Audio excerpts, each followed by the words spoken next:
ব্যক্তি হুমায়ুন কবির এর আগে একাধিকবার দল বদলেছেন, কোনোবারই তিনি দল বদলে জিততে পারেনি। ওরা শুধু টিকে রয়েছে আপনাদের সোশ্যাল মিডিয়া আছে বলে। মমতা বন্দ্যোপাধ্যায়ের সাথে বিজেপির সম্পর্ক নিশ্চয়ই, বিজেপির বাস্তবের মাটিতে বিজেপির কোনো ফুটফল নেই। সিবিআই এর তদন্তে এই 32,000-এর নিয়োগে কোনো অসঙ্গতি পাওয়া যায়। যতবার তিনি দল বদলু হয়েছেন, মুর্শিদাবাদের মানুষ এই বেঈমান, এই গদ্দারকে তার নিজের অজ্ঞাত বুঝিয়ে দিয়েছে। মমতাদি একাই যথেষ্ট। টুডে স্টোরি প্রেজেন্টস স্ট্রেট টক, সোজা কথা সোজা ভাবে। সঙ্গে তো আমি রয়েছি পল্লবী, আর সঙ্গে পেয়ে গিয়েছি তৃণমূল মুখপাত্র অরূপ চক্রবর্তীকে। দাদার সঙ্গে কথা বলবো। দাদা, আপনাকে স্বাগত। নমস্কার। এই যে আমরা দেখলাম যে তৃণমূল হুমায়ুন কবিরকে আজীবনের জন্য দল থেকে বহিষ্কার করলো। এবার বিজেপি যেটা বলছে যে সম্পূর্ণটাই নাটক। মমতা ব্যানার্জি আসলে মসজিদের পক্ষে, তিনি মানে কঠোর হয়েছেন এটা দেখাচ্ছেন, কারণ উনি জানেন যে সংখ্যালঘু সমাজের জন্য উনি কিছু করেননি, ভোটটা ভাগ হয়ে যেতে পারে। 2019 সালে এই হুমায়ুন কবিরকে, যিনি বাবরি মসজিদে স্লোগান দিচ্ছেন, তাকে যখন বিজেপি প্রার্থী করেছিল, নরেন্দ্র মোদীর সেবক হিসেবে ভোট চেয়েছিল, তাহলে সেটা সেদিনকে মুখ ছিল না মুখোশ ছিল? সেদিনকে হুমায়ুন ভালো ছিল, আজকে হুমায়ুন তৃণমূলে থাকাকালীন কালো ছিল, আজকে আবার ভালো হয়েছে। এই ভালো আর কালো কি করে হচ্ছে বিজেপি যদি একটু বুঝিয়ে দেয়। মানে এখানে কি ফেয়ার অ্যান্ড লাভলি মাখছে মাঝে মাঝে? যখন তৃণমূলে থাকছে কালো থাকছে, আবার ফেয়ার অ্যান্ড লাভলি মেখে বিজেপিতে গেলেই বা তৃণমূলের বিরুদ্ধে গেলেই ভালো হয়ে যাচ্ছে। আগে বিজেপি সেটা পরিষ্কার করুক, তারপর না এই প্রশ্নের উত্তর আমরা দেব। মুর্শিদাবাদের রাজনীতিতে কতটা এটা প্রভাব পড়বে? কারণ সামনেই বিধানসভা নির্বাচন। এই যে বলছেন হুমায়ুন কবির যে নতুন দল গঠন করার ঘোষণা দিয়েছেন, তো এই যে সংখ্যালঘু ভোট ব্যাংক একটা তৃণমূলের, এটা কতটা ভাগাভাগি হতে পারে বা কোনো প্রভাব পড়বে কি আদৌ? ব্যক্তি হুমায়ুন কবির এর আগে একাধিকবার দল বদলেছেন, কোনোবারই তিনি দল বদলে জিততে পারেন। 2012 সালে যখন দল বদলে এসেছিলেন তৃণমূলে, তারপরে উপনির্বাচনে তিনি জিততে পারেননি। আবার 2019 সালে যখন তৃণমূল ছেড়ে বিজেপিতে গেলেন, তখনও তিনি জিততে পারেননি। অর্থাৎ যতবার তিনি দল বদলু হয়েছেন, মুর্শিদাবাদের মানুষ এই বেঈমান, এই গদ্দারকে তার নিজের অজ্ঞাত বুঝিয়ে দিয়েছে। এইবারও কি হবে তাহলে বুঝে নিন আগাম অঙ্কে। হুমায়ুন কবির বলছেন যে মমতা বন্দ্যোপাধ্যায়ের সঙ্গে বিজেপির কি সম্পর্ক, তিনি তা প্রমাণ করে দেবেন। মমতা বন্দ্যোপাধ্যায়ের সাথে বিজেপির সম্পর্ক নিশ্চয়ই। সারা ভারতবর্ষে একমাত্র শক্তি যারা চোখে চোখ রেখে বিজেপির মোদী অমিত শাহকে বারবার করে ভোটে হারাতে পারে, তার নাম মমতা বন্দ্যোপাধ্যায়। 2021-এ প্রমাণ করেছেন মমতাদি একাই যথেষ্ট। 2024-এ তৃণমূল কংগ্রেস আবারও প্রমাণ করেছে যে সারা ভারতবর্ষে নরেন্দ্র মোদী অমিত শাহের বিজয় রথ পশ্চিমবাংলার মাটিতে এসে মুখ থুবড়ে পড়ে। কারণ এই রাজ্যে মমতাদির নেতৃত্বে, অভিষেকের সেনাপতিত্বে ঐক্যবদ্ধ তৃণমূল বিজেপিকে মাটি ধরিয়ে দিতে সক্ষম। আবারও প্রমাণ করবে 2026-এ। পার্থ চট্টোপাধ্যায়কে নিয়ে দল কি ভাবছে? তিনি কি আবার ফিরে আসতে পারেন দলে? দল তো তার সিদ্ধান্ত জানিয়েছে। উনি জামিনে মুক্ত আছেন। জামিনে মুক্ত মানেই অপরাধ মুক্ত নয়। উনি যদি আদালতের রায় নির্দোষ প্রমাণ হন, নিশ্চয়ই উনি দলের কাছে আবেদন করবেন।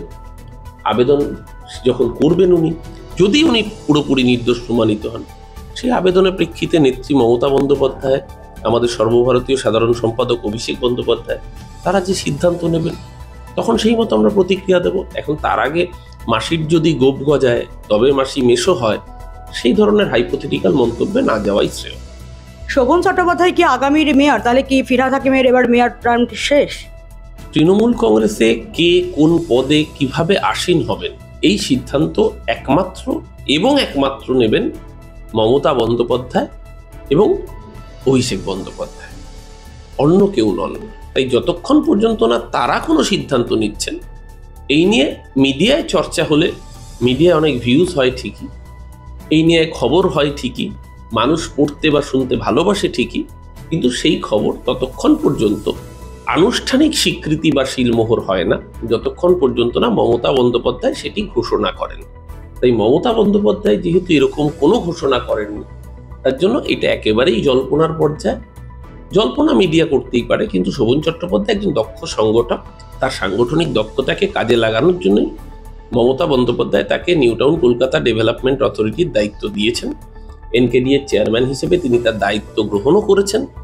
আমরা অত্যন্ত খুশি যে শোভনদার মতো একজন out and out political person, তিনি আবার সাংগঠনিক বৃত্তে এবং কর্মদক্ষতার বৃত্তে তার পুনরাভিষেক হওয়ায়। ববি হাকিম আমাদের দলের অত্যন্ত জনপ্রিয় নেতা, আমাদের সকলের কাছের মানুষ। ববিদা পুরসভায় আমার নেতা, ববি হাকিমের নেতৃত্বে কলকাতা পুরসভা অগ্রগতির পথে যেভাবে এগিয়ে চলেছে, শোভনদার নেতৃত্বে এনকেডিও ঠিক ওই একইভাবে আরো দক্ষতার সাথে এগিয়ে চলবে। সামনেই বিধানসভা নির্বাচনে কি অরূপ চক্রবর্তীকে লড়তে দেখা যাবে? প্রথম কথা, আমাদের দলে কে কোথায় কিভাবে কোন ক্যাটাগরিতে কাজ করবেন ঠিক করেন একমাত্র মমতা বন্দ্যোপাধ্যায় এবং অভিষেক বন্দ্যোপাধ্যায়। আমাদের দলে যাকে যে কাজ দেওয়া হবে সে সেই কাজই করবে। যদি আমাদের দলের কাউকে বলা হয়, যেরকম অভিষেক বন্দ্যোপাধ্যায়কে আগের দিন সাংবাদিকরা প্রশ্ন করেছিলেন, তিনি বলেছেন দল তাকে যেই প্রক্রিয়াতে কাজে লাগাতে চাইবে সেইভাবেই তিনি কাজ করবেন। আমাদের দলের যারা কর্মী না, তারা প্রত্যেকেই ডেডিকেটেড মমতা ব্যানার্জির সৈনিক, অভিষেক ব্যানার্জির সৈনিক। তাদেরকে যদি দল বলে দেওয়াল চুনকাম করতে, তারা দেওয়াল চুনকাম করবেন। দল যদি বলে বুথে বসতে, বুথে বসবেন। দল যদি বলে মিটিং মিছিলে গিয়ে মানুষের সামনে দলের বার্তা তুলে দিতে হবে, তারা তাই করবেন। দল যেভাবে যাকে যেই কাজে লাগাবে সেটা একমাত্র দল ঠিক করবেন, নেত্রী ঠিক করবেন, অভিষেক বন্দ্যোপাধ্যায় ঠিক করবেন। তার বাইরে কেউ কোনো মন্তব্য করলে সেই মন্তব্য একেবারেই বাস্তবের সাথে সাযুজ্য না থাকা মন্তব্য হবে, এবং এই ধরনের কোনো মন্তব্য আমার মনে হয় না দলকে আখেরে ভালো করবে। তাই এই ধরনের কোনো মন্তব্য একজন ডিসিপ্লিন সোলজার করতে পারে না। তাই আমিও এই নিয়ে কোনো মন্তব্য করব না, কারণ এই বিষয়ে দেখবার ইখতিয়ার একমাত্র নেত্রী মমতা বন্দ্যোপাধ্যায় এবং আমাদের প্রিয় নেতা অভিষেক বন্দ্যোপাধ্যায়। এসআইআর লাগু হয়েছে রাজ্যে, একের পর এক মৃত্যুর ঘটনা ঘটছে, প্রাণহানি ঘটছে। বিএলওদের সংগঠন প্রতিনিয়ত এই সিও দপ্তরের বাইরে বিক্ষোভ দেখাচ্ছেন। মুখ্যমন্ত্রী মমতা বন্দ্যোপাধ্যায় যেটা বলেছেন, এখনো তিনি ফর্ম ভরেননি, কিন্তু এই যে ফর্ম না ভরলে তার ভোটাধিকার চলে যাওয়ার যে বিষয়টা, এটা নিয়ে কি বলবেন? এসআইআর নিয়ে কি হচ্ছে রাজ্যে? এসআইআর সাইলেন্ট ইনভিজিবল রিগিং করে বিজেপি চেয়েছিল 1,20,20,00,000 ভোটারের নাম বাদ দিতে। আমাদের বিএলএ-2রা 80,631টা বুথে কার্যত মাটি কামড়ে পড়ে থেকে এনশিওর করেছেন যাতে কোনো বৈধ ভোটারের নাম বাদ না যায়। তাতে গাত্রদাহ বিজেপির, গাত্রদাহ নির্বাচন কমিশনের। তারা নিয়ম চেঞ্জ করলো বিজেপির জন্য, কারণ বিজেপি বিএলএ-2 পাচ্ছে না, যে ওই বুথের না হলেও চলবে, যে কোনো বিধানসভার অন্তর্গত ওই বিধানসভার মধ্যে যে কোনো বুথের লোক হলেই চলবে। এত কিছু করেও বিজেপি বিএলএ-2 খুঁজে পায়নি। ওরা শুধু টিকে রয়েছে আপনাদের সোশ্যাল মিডিয়া আছে বলে, ইউটিউব পোর্টালগুলো আছে বলে, বা সংবাদ মাধ্যম, প্রিন্ট মিডিয়া বা ইলেকট্রনিক মিডিয়া আছে। বিজেপির বাস্তবের মাটিতে বিজেপির কোনো ফুটফল নেই। তাই খুব স্বাভাবিকভাবেই, স্বাভাবিক কারণেই বিজেপি এই লড়াইয়ে ইতিমধ্যেই প্রত্যাখ্যাত। কর্মীদের চাঙ্গা করার জন্য পরিযায়ী নেতারা আসবেন, ভোটের আগে যেরকম আসবেন, এখানে 5 স্টার হোটেলে থাকবেন, এয়ারপোর্টের হ্যাঙ্গারে একের পর এক প্রাইভেট জেট রাখা থাকবে, সাধারণ যাত্রীদের দুর্ভোগ বাড়বে, এর বাড়তি আর কিছু হবে না। শোনা যাচ্ছিল যে অমিত শাহ সল্টলেকে ভাড়া বাড়ি খুঁজছেন। ভাড়া বাড়ি তো খুঁজবেন, পাকা বাড়িতে থাকবেন না। কারণ পাকা বাড়িতে থাকলে তো বাঙালি হতে হবে, বাংলার আবেগকে বুঝতে হবে, বাংলার মাটিকে চিনতে হবে। 6 মাসের জন্য ভাড়া বাড়ি খুঁজছেন, কারণ ভোট হলেই যাতে তাড়াতাড়ি পালাতে পারেন, সেই ব্যবস্থা বাংলার মানুষই করে দেবে। এই যে প্রাথমিকে 32,000 চাকরি বহাল, এটাকে চ্যালেঞ্জ জানিয়েছেন তরুণ জ্যোতি তিওয়ারি, কৌস্তব বাগচি। তারা বলছেন যে এবার সুপ্রিম কোর্টে যাবেন। তারা বলছেন যে এই রায় বহাল থাকতে পারে না। তারা কি বললেন সেটা দিয়ে তো দেশের আইন চলবে না। দেশের আইন আদালত নির্দিষ্ট প্রসিডিওর মেনে চলে, এবং এই হাইকোর্টের রায় একটা মিথ্যে কথা প্রচার করা হচ্ছিল যে মানবিকতার খাতিরে। হাইকোর্ট পরিষ্কার বলে দিয়েছে যে সিবিআই এর তদন্তে এই 32,000-এর নিয়োগে কোনো অসঙ্গতি পাওয়া যায়নি। ইডি এবং সিবিআই তদন্ত যখন করেছে, সেই তদন্তে কোথাও ওএমআরে কারচুপি পাওয়া যায়নি, কোথাও র্যাঙ্ক জাম্পিং হয়নি, কোথাও একজনের খাতা আরেকজনের নামে দেওয়া হয়নি। মাত্র 269 জনের কথা বলা হয়েছে, সেটা এই 32,000-এর পার্টি নয়। সেই 269 জনের জন্য আলাদা করে তদন্ত হচ্ছে, এবং ইতিমধ্যেই পর্ষদ তাদের একটা অংশে 94 জনের চাকরি বাতিল করে দিয়েছেন। তারা সুপ্রিম কোর্টের অর্ডারে টিকে রয়েছে। তাহলে যে 269 জনের জন্য আলাদা করে তদন্ত হচ্ছে, তাদের জন্য কেন 32,000 যাদের বিরুদ্ধে কোনো অভিযোগ নেই তাদের প্যানেলটাকে বাতিল করবে? এই কথা মহামান্য কোর্ট বলেছেন। সুপ্রিম কোর্টে গেলেও তো এই কথার অমান্য হবে না, কারণ সুপ্রিম কোর্টে তো সিবিআই রিপোর্টগুলোই জমা পড়বে, ইডি রিপোর্টগুলোই জমা পড়বে। তদন্ত কোর্ট ভিত্তিতে আলাদা হয়ে যায় না, আইন কোর্ট ভিত্তিতে আলাদা হয় না।